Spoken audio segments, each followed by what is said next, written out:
What's going on, everybody? This is an episode from the No Gimmicks Needed Wrestling podcast. Do you like podcasts and you want to see the full podcast? Make sure you check out the No Gimmicks Needed Wrestling podcast on all your podcast platforms, such as Apple Podcasts, Google Podcasts, Stitcher, Spotify, iHeartRadio, among many others. But you're listening to the episode right here on YouTube, so make sure you hit that like button and below, and make sure you hit the subscribe button to NC Studios and NC Level Up for all your gaming needs. This is the Nerd Coalition. Enjoy the show. Alright, so I'm going to just do my quick top 5 wrestlers. Not superstars, wrestlers. Wrestlers of 2021? 2021, yep. 5, this guy, like what he has been doing, I like how he's been booked. I don't want to say he's had okay matches, but other people have had better matches on this list, so he's 5 because I just like the way he's booked. Just like in 2016, 17, when he was booked like this a little bit, I got Lashley at 5. Lashley has had his best year in WWE ever this past year, and he's been booked and used like he should have been, because he as soon as he came in, he should have been right to the championship in the first place. He should have been the Black Brock for real. Yeah, for real. And they are very similar, because don't forget, this man has a legit MMA record of 15-2. Yep. Which is legit, impressive. Legit wrestling from wrestling background, all that. Yep. Yeah, and served in the army. Like this man is is very special. So they have a lot of similar background stuff like that. It's just yeah, this is the best of last year. I agree with you on that one. It's a good. Yep. That's a good spot for him. Number 4, I have Roman. I've been liking some, most likely the Tribal Chief stuff, and he's been putting on good matches. Yes, I gotta say Roman at number 4. The head of the table stuff, I like it. I think in 2022 they need to do a slight change to it, which is probably what they're doing now when he comes back or whatever. But do you mean like in which ways do you mean like a slight change to it? Not turn him face, but I'm saying do something to make him either more hated or something different. Because obviously people are getting into the acknowledge me thing, so people are liking it. So do something to make him more heelish until you're ready to turn him face. Okay. Yeah, that's all. Make him more douchey until you're ready to make the turn, I guess. Because the stuff that he do now, I kind of like beat people up for no reason. Yeah. I like that. I don't care if you face a heel. You beat somebody up for no reason. It's believable. You're like, yeah, I don't like this guy. Beat him up. And he does seem like a threat. When he talks to Paul Heyman or the Uso, I like how he let them get their ass kicked if they do something wrong. Mm-hmm. Or he kicks their ass. Someone say, yeah. So I kind of like that. I was kind of hoping that they add more people to the party. Maybe even bring the rumor Naomi in.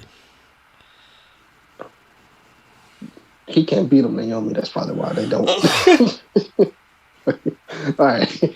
My number 3, I got Kenny Omega, because he's been having good matches, and this character run is probably in my opinion, one of his best, because the best bout machine, Kenny Omega, he was just matches. He wasn't like promo. He wasn't like character. He was just matches. Yeah. All other Omegas are just matches. So this is the first Omega where his character matches his in-ring ability.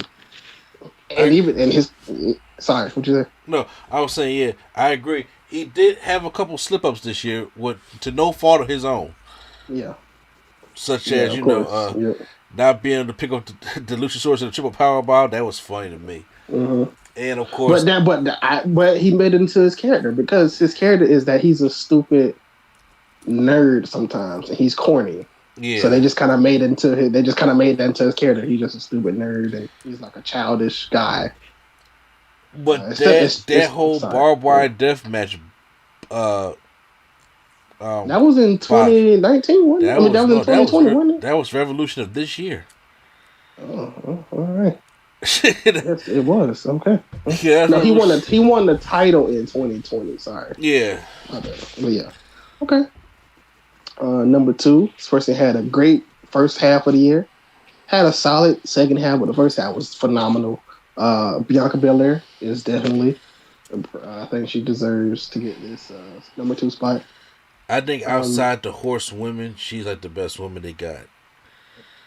That can transition from the main from NXT to the main roster that they put straight to the spotlight. Yes. Now I do have some honorable mentions because we can't just gloss over my girl Deonna Purrazzo. She be doing her thing too. She doing her thing over there. Like look, I'll give Deonna Purrazzo this. Her and Mickie James have done a lot to keep me interested in it. Her, Mickie James, and Moose have kept me kind of interested in watching what happens in Impact. Because I can give two shakes of a lamb's tail about what happens over at Impact. Yeah, but Deonna Purrazzo is great everywhere. She's not just in Impact. That's all I'm saying. You right here. She had like 3 championships at the same time at one point. Did she get her championship back from Mickie James? No, not yet. Not yet. When is Hard Justice? I don't know. Neither do they. It's whatever it is. I'm assuming it's in quote unquote Vegas. So yeah. Anyways, yeah, Deonna Purrazzo is definitely an honorable mention. So is Britt Baker because she definitely improved her game, stepped up her game this year. Yes. Well, I'm doing like a most improved section. My bad, but yeah, no, Britt Baker definitely deserves to be talked about in the best wrestler of the year because she definitely had her stride. And then my number one. Hold on, person, before you get to number one, would you consider Moose an honorable mention? I would consider Moose and most improved. I mean, Moose has always been a pretty damn good wrestler. He's always been good, but he's always been mid-card. And he fought Rich Swann. And when he fought Rich Swann, it took him from the mid-card to the main event. And then when he fought Omega, that put him from the main event to a serious, like, he could be champion type of guy. I also thought when he faced Austin Aries also was, like, that to me is what put Moose over. That's what put him over, but they still didn't use it. Like they still was like, nah, he ain't gonna be champion. Yeah, that was like what 3 years ago. Yeah, and then that's why I thought it was like then they gonna put the rocket to his back because then they started putting him with all the legends. Like then they started doing Shamrock, then RVD, then this year he had the thing with EC3 for a little bit. And I was just like, what's going on here? Like y'all ready to get behind Moose? Because like they get you behind him, then they do something stupid like put him against like Eddie Edwards. Just like. I don't want to see Eddie Edwards and the Moose. You know, they'll be like, all right, we're going to do Moose, and we'll get it behind you. We're going to have him fight Kenny Omega for the title. Yeah. And then right after Kenny Omega, he goes to fight Cody Deaner. It's just, it's not, sometimes Moose booking is just not making sense. And last but not least, like, where would you rank for this year of Sammy Guevara? I'll be honest with you. I like Sammy Guevara, but as far as him being one of the 4 pillars, I don't think he's one of the 4 pillars. Really? I think he's a building block, but I don't think he's one of the 4 pillars. Do you agree with the other 3? Yes, definitely Darby, definitely MJF, and definitely Jungle Boy. But I would put Britt in that, and not Sammy. Oh, okay. And the only reason why is because I'm not gonna lie, the Inner Circle kind of ruins that for him. That's all. Because he can't. Sometimes he can't showcase his talent is because he has to be with the Inner Circle. Not that that's bad, but I'm saying like you can't showcase how good of a singles guy you are when you're always in segments or in matches, multi-man matches. That's all. Gotcha. Mm-hmm. And plus, I didn't really like the American Top Team and Inner Circle stuff anyway, so that brought it down too. And because like, all right, let me just kind of push in the 4th wall. That when he fought Cody, right? I knew Cody was winning because they haven't built Sammy up as to be a guy that could beat Cody. Because like 1 week he's fighting a singles guy, he's fighting all these singles guys, and then he's in like a tag team for the next 2 weeks. Then he's a singles guy.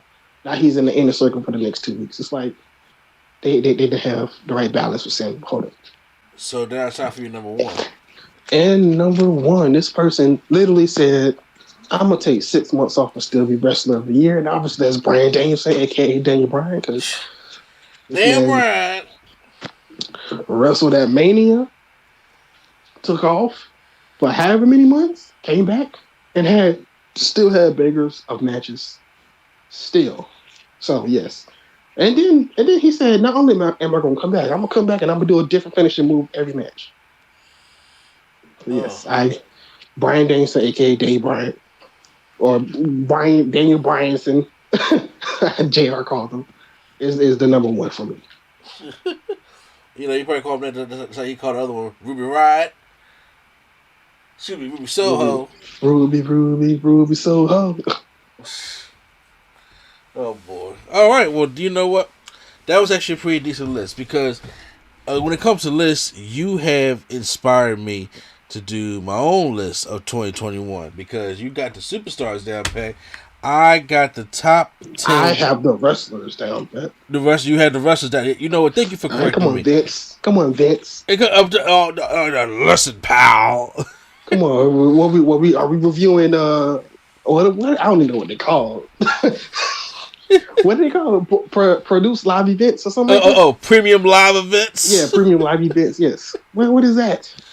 No. You're right. Listen. My apologies. Yes, the top 5 wrestlers. But I was like, the wrestlers had to go on matches. And look, 2021 has been seeing some shitty stuff. And I was like, we can talk about all the worst stuff that happened on the next podcast because there's a lot of bad shit that happened in 2021. And I think it'll be a nice, good roasting section to talk about the worst of 2021 next week. But right now, I am going to talk about, the good that happened. That was the matches. But I have the top 10 matches of the year. And I want your feedback. I want to see where you agree with them. Where would you rank these matches as I'm saying them? And, I want your kind of feedback like that, all right?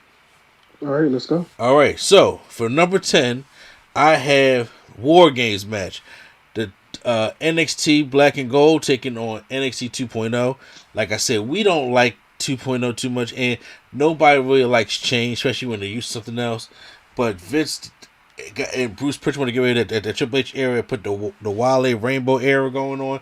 But within all of that, they have some great talent that's there. Like, great talent that I can actually see working in the Black and Gold.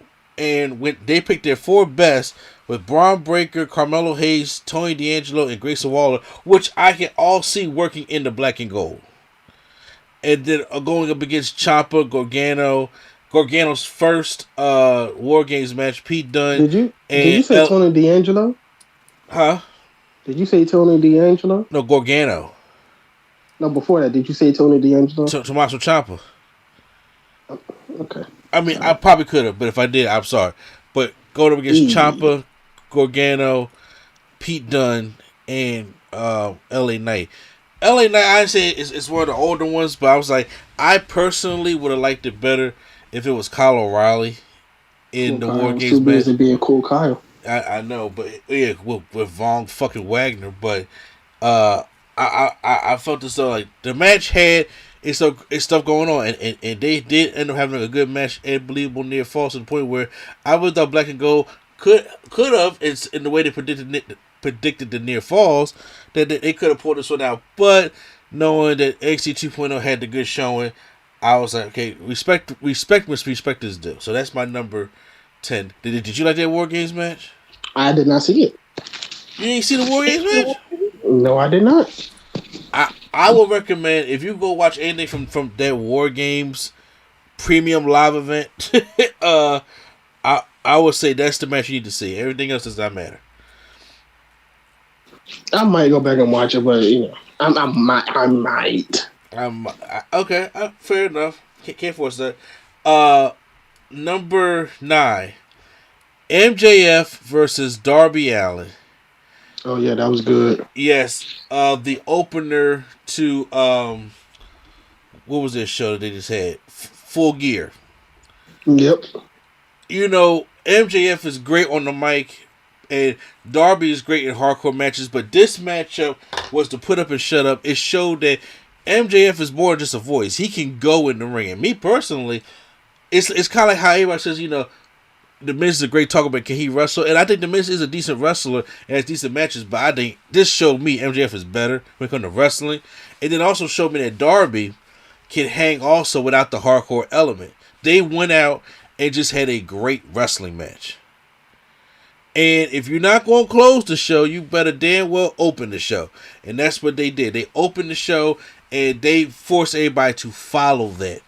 And I mean, they had a damn good matchup, and everything with the story played up. When MJF said he was going to beat him with a headlock takedown, and even though he cheated, he did it. It was just all about the story. Like it cared so much. That's one thing I like about AEW, because it cares about the wrestling fan in us. So that right there is my number 9. Did you enjoy that matchup?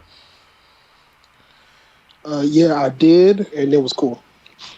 You said it was corny? I said it was cool. Oh, it's cool. Okay, would you have put that in your list if you had a top 10 list? Yeah, I probably would have put that one on there. Okay, number 8, I have Daniel Bryan going up against Hangman Page. Winter is coming. 60-minute draw. I can't remember. Now, once again, I grew up a WCW fan. WCW was the only wrestling company that had the time limits, which I thought makes it interesting, because then when you have a draw, you kind of book yourself out of a situation. And when people watch WWE all the time, they're not conditioned to time limits. So yes, it can be a turnoff to a lot of people because they're so used to the WWE way of doing things. But the wrestling way of doing things is to have these time limits. And with most main events, especially for championships, are 60 minutes.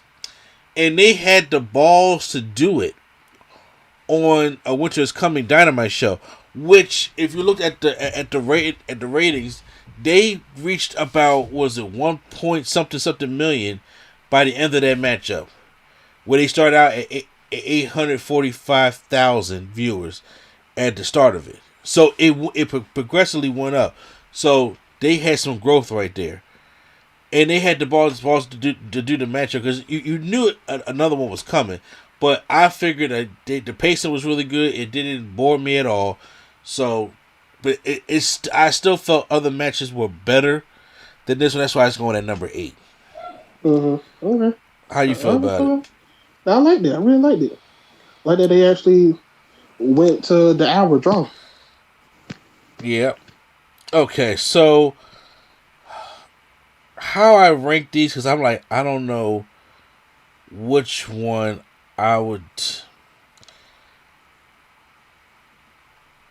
Okay, number 7, because I want to put this higher, but I don't know if it can, and that is Britt Baker versus Thunder Rosa in a non-sanctioned match at the St. Patty's Day show on Dynamite. I like Britt Baker. I could not stand Britt Baker's wrestling. When she turned heel and became Dr. Britt Baker, DMD, and she was going around there and, you know, with the George jersey, talking about Tony Schiavone and stuff like that. I was like, she had a good mouthpiece on, but she still is not that great of a wrestler.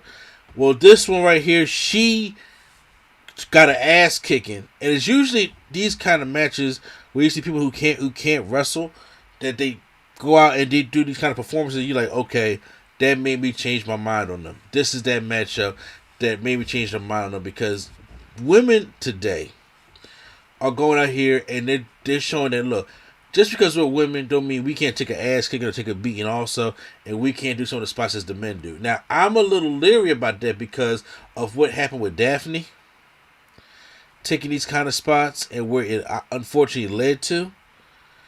But no, she was taking worse spots though.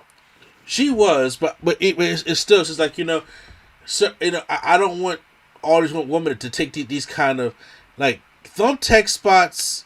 It's like table spots I don't mind, ladder matches obviously because they have evolved, but it's just something about like those thumbtack spots or the barbed wire spots and the glass spots. I'm like, I don't know, because there's some things I don't even want the men to be taking, to be honest with you. Because you gotta. I'm not that into death match wrestling, but this match here, both of them was bleed, stuff like that, and had a great finish to it. Now, obviously, it didn't go against their record, but it still makes it to my number 7 of the year. Then when it, that's good. I say no, that's a good one. 1, 2, 3. Okay, so my next matchup is at number 6, Kenny Omega versus Daniel Bryan at Arthur Ashe Stadium. Excuse me, who? Excuse me, Kenny Omega versus Bryan Danielson. Okay. Arthur Ashe Stadium. First time ever, Kenny Omega and Bryan Danielson going at it. Well, now because when they were younger, obviously. Yeah, over 10 years. Yeah. Yeah, so it's been a while. So, but when they're at the peak of their careers, and it was a great match. The only reason why it's not in the top 5 is because of the time limit draw. I understand the time limit draw for the championship matchup, and even though this was a championship matchup too, and you obviously didn't see Kenny Omega losing, and you didn't want Bryan Danielson to lose. JR, come on, man. I know JR, but Bryan Danielson losing his first matchup, but I was like, damn, that time limit draw, man. I was just like, I want to see some. First of all, actually, I'm lying. It wasn't even for the championship. That's right. That first match was not for the championship. No, it wasn't. It was just a regular match because it was 30 minutes and not an hour. Exactly. And I was like, I wanted to kind of see a winner out that one, but hey, it still cannot not be on my list. Now we're going to the top 5 of what I thought was the top 5 this year. Coming in at number 5. Once again, y'all, I know y'all not going to agree with me, but when it comes to matches and moments and stuff like that, that's why I have it in this order.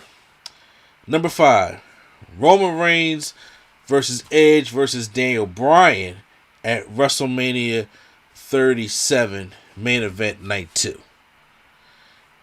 One of the better triple threat matches WWE has done.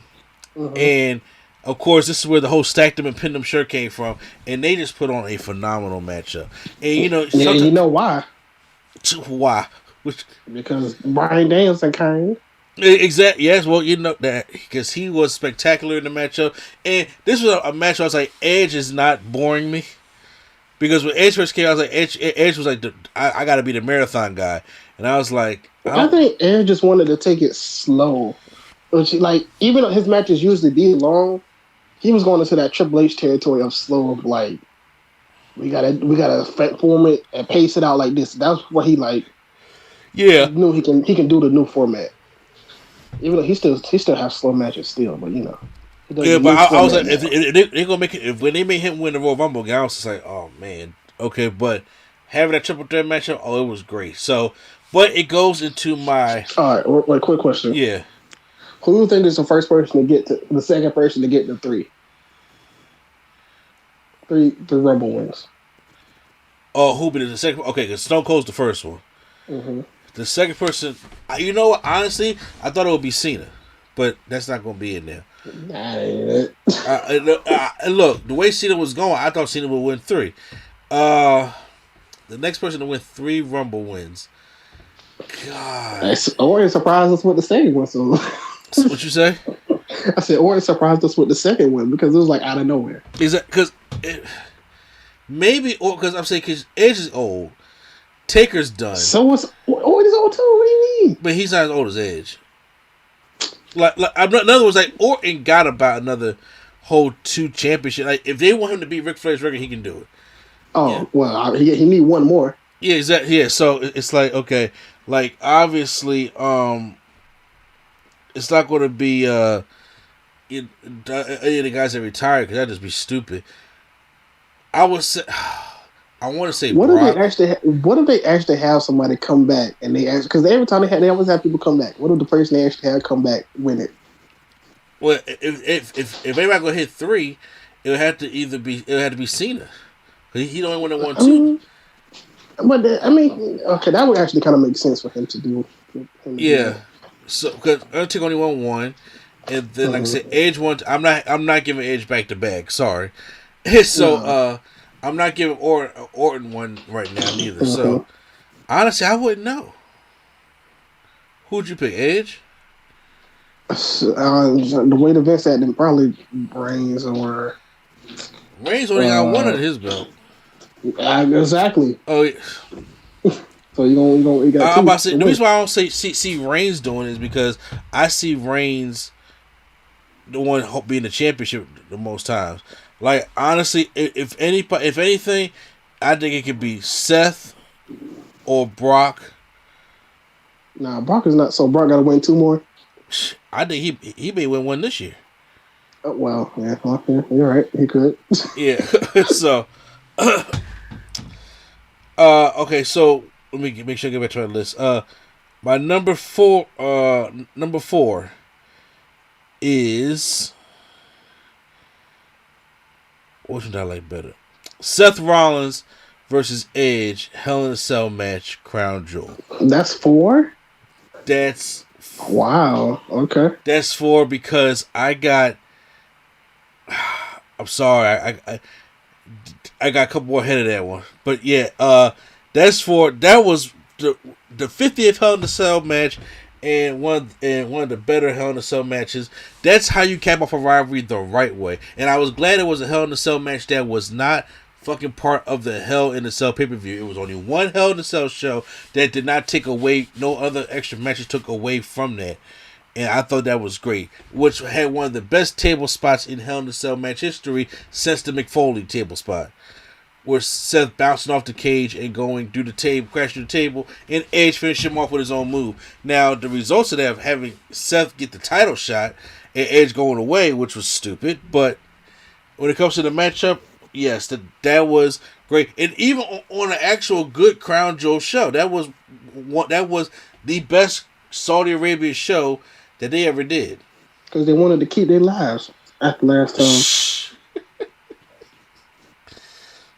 So that's number 4. Now here go my top 3. Like I said, I know everybody's not going to agree with it, but here, my top 3: Sasha Banks versus Bianca Belair, SmackDown Women's Championship, WrestleMania 37 Night 1 main event. And first of all, Sasha's been here before. I was so impressed that Bianca she got emotional, but she never got nervous. Like you see some people like they got so much excitement that's happy they're at WrestleMania and they can overdo moves and they get excited and they botch a lot of things. Not her. That woman's on a different planet. She came ready. She stayed ready, so she had to get ready. And of course, I don't care what company it's from or where it comes from. Being a black man, seeing 2 black women in the main event at WrestleMania. Obviously, if this was a one-night show with a bloated 4 or 5 hour show, this match wouldn't be nowhere near the main event, and it wouldn't have meant as much. It wouldn't have. But since it was 2 nights, and it got a chance to be the main event, it meant a lot to a lot of people. And yes, of course it's going to mean something to me because I'm a black guy, or it meant something to you because you're a black guy, but it meant also a lot to these little girls out here. Black, white, Hispanic, it doesn't matter. And it meant a lot to a lot of people who just do love Bianca Belair or Sasha Banks. And then, so they are out here creating history that has not even been, that nobody even thought of. 2 black women main event at WrestleMania for a championship. Let's just clarify real quick. Let's just clarify. Okay? Because I want to take everything out of it. It was still good regardless of all that what you just said. Yeah. Right? Yeah. Just to say it, because it don't matter. Well, you know how some people like to bring everything into it? I'm just saying. Yeah. They're wrestlers. They're not looked at as women or color. It's just wrestlers. Just wrestlers being having a great match. That's what I like. I always like when they do it like that. Yes. In other words, I liked it, the fact that both these women were in there and they were damn good wrestlers, because they could have just been 2 black women who weren't good, but they just did it for the sake of just because they were 2 black women, or say because they were women. I mean, they had a triple threat just to say that they had a women main event. But and each of those women were good, but I don't think that match was as good as the Bianca and I didn't think that match was good at all. Yeah. But all right. But I would say because if you look back at that matchup, you see the botches that they had in that matchup, and it was sloppy. Seen it at the time of. Yeah, at the time, exactly. And a lot of people go to that match. I'm like, I was there. I seen it live. I was like, this is not a good match. It's not. I'm saying, but it was just the main event. But Bianca and Sasha, they didn't do any of these messes. They went out there and had a good matchup, and I'm glad it was because, like I said, with even without all the other historical stuff in there, they had a damn good matchup. But all the other historical stuff that happened in there helped amplify that match a lot more. Because that's not something that I want to ignore, or I don't want something to, or take away from it. And there's something I don't want to push forward either. I want just to. I'm glad it happened the way it happened. And it made me very happy. It made me very happy to see everybody there come out there and celebrating with her. And both of those women were very emotional because it meant a lot to them. And that's what I liked about it. It meant a lot to them. All right. Number 2. Walter versus Ilya Dragunov at NXT TakeOver, what was that, New York or Brooklyn? When was that this year? 36? 36. I'm sorry. Yeah, he started just counting them. TakeOver 36 for the UK Championship. I have not watched NXT UK, and for the first time seeing the United Kingdom Championship, Walter and everybody kept saying Walter and him had a great match the year before. I never saw that match. Say what? You didn't see the first one? I didn't see the first one. The first one is okay. The first one is in my opinion better, but it's still this one is still good too. Yeah, but for me, for the first time seeing this, I was like, damn, what the hell am I missing in NXT UK? Oh no! Let me. They're not missing nothing because Walter is like Brock over there. Oh, okay. So you ain't missing nothing. Okay, like I said, I don't watch NXT UK, and it's not because like I ain't got time. I just don't want to watch it, and sometimes I just don't got time because it come on like 3 in the afternoon. I'm like very busy at 3 in the afternoon. Yeah, it's good when it wants to be.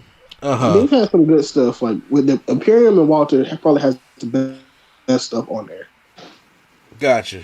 Okay, yeah. Well, so seeing that match, I was like, damn, this is a very damn good match. And once again, it don't help that when you don't watch too much UK, and then when Walter comes over, only time I ever see Walter was in Imperium matches, or he was getting buried at Survivor Series. I was like, give me that one-on-one Walter match I want to see, and this was the one. And everything with the drama and the storytelling in it, I was like, oh, this was damn good. This was damn good. I'm glad I've seen this matchup. That's why it goes number 2. Yeah, you gotta go back and watch the first one. I should. And my number 1 match of the year for 2021, I couldn't tell you this. I was invested in this matchup, and I usually don't like their matches like this. Lucha Bros versus Young Bucks steel cage match for the AEW Tag Team Championships. I was like, because it was either between, it really was between that or Seth and Edge, and I know it's kind of like, well, they kind of, one is 5 and one is 1, but the thing of it was, I was like, I don't like Young Bucks matches that much. I'm not a Young Bucks fan. I think they botch matches too much. I think I've seen them live. I've seen them on TV. It's the same shit, and sometimes I get sick of this shit. To be honest with you, and I'm like, I'm not really into having Young Bucks matches, but I am a huge fan of Lucha Bros. And whoa! They do the same shit too. Okay, it's contradicting. It's contradicting. Don't botch too, because they definitely botch. Oh no, Phoenix botch every match, every move. In every match. That's why he injured now. Every time he goes from the top rope to the floor, he's injured for like a month. Every time. Yes, they actually botch worse than the Young Bucks do. But I was always a Pentagon fan. The Bucks botch and they recover, and Phoenix botch and gets injured for like 2 months. Exactly. So, yeah, that's the difference. Yeah. So I was already a Penta fan ever since he broke Vampiro's arm in ever since he broke his own arm. But this match had it all, even with the thumbtack sneaker. I never see thumbtacks on J's, but man, I was like, you know what? This shit is cool, and the way they had it, and first of all, and it was finally the time to get them belts off the Young Bucks, and I'm glad that it happened that way. Yep. So that's why it's like I said. I know a lot of people are not going to agree with me on that one, but those are my top 10 matches for 2021. So for anybody out there, if y'all guys want to email us at nerdcoalitionstudios at gmail.com, you guys can email us your top matches for the year, or let's do us on YouTube, or your top 5 wrestlers like Primetime did for the year. So anything like that, but it was pretty good.